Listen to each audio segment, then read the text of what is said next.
วันนี้มีเคสมาให้ดูเล่นตัวหนึ่งอันนี้คือ Antec NX 200ในรุ่นนี้มันก็เพิ่งออกมาไม่นานแต่ความดีงามของมันก็คือราคามันถูกแล้วไฟข้างหน้าเนี่ยมันปรับได้ด้วยมันมีปุ่ม LED ข้างบนนี่นะพอกดเข้าไปดูไฟน่าจะปิดไฟ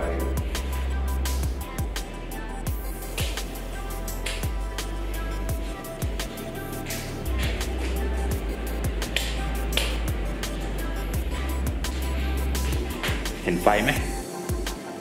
เดี๋ยวเรากดมันก็จะเปลี่ยนสีได้เปลี่ยนเอฟเฟกต์ได้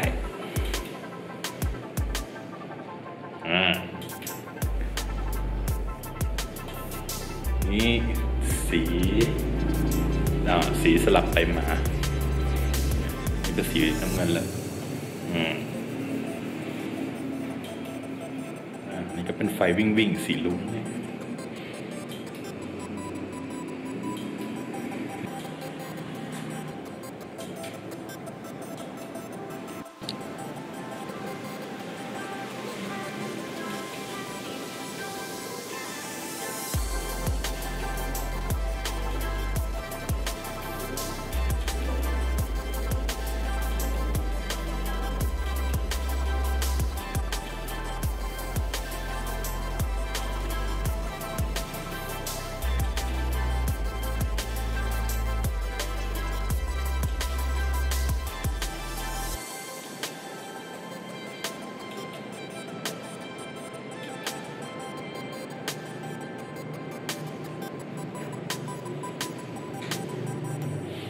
แต่บอกไว้ก่อนเลยว่าเคสรุ่นนี้ไม่ได้รองรับพวกออร่า RGB อะไรที่มากับเมนบอร์ดนะครับตัวนี้มันควบคุมไฟผ่านปุ่มของมันเท่านั้นนะภายในก็มี cover power supply เรียบร้อยดีนะครับขนาดก็ใส่เมนบอร์ด ATX ได้แบบฟิตหน่อยนะแล้วก็มีที่ใส่ SSD ให้3ช่องนะครับแล้วก็ที่ใส่ฮาร์ดดิสก์ให้อีก2ช่องแบบ 3.5 นิ้วแล้วก็มีพัดลมแถมมาให้1ตัวนะครับส่วนด้านบนเนี่ยเขาจะใส่ด้านบนจะใส่พัดลมได้อีก2ตัวนะครับฝาเป็นฝาอะคริลิกสีชามานะครับนี่นะด้านหน้านะครับก็จะใส่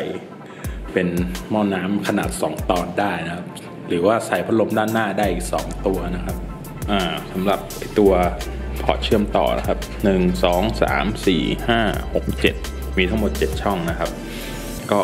ถ้าเป็นบอร์ดแบบ ADX ก็จะฟิตเลยเต็มที่เลยตัวนี้ก็มุดสายได้สายสัญญาณนะครับ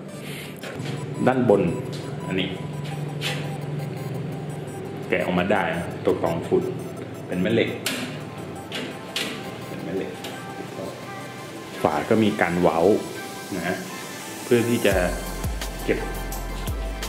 สายต่างๆด้านหลังได้ง่ายขึ้นครับ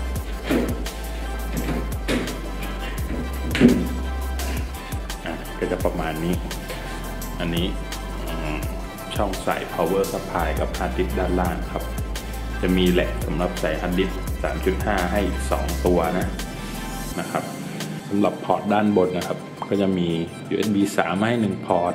แล้วก็ USB 2 อีก2พอร์ตนะครับพอร์ตหูฟังพอร์ตไมค์อันนี้เปลี่ยนโหมดไฟปิดเปิดนะครับตรงนี้ไม่มีอะไรไม่มีปุ่มรีเซ็ตนะครับอันนี้ใต้ท้องก็จะมีฟีดเป็นยางมาให้นะครับเรียบร้อยดีนะแล้วก็ตัวกรองฝุ่นของ power supply ก็ถอดออกมาได้นะ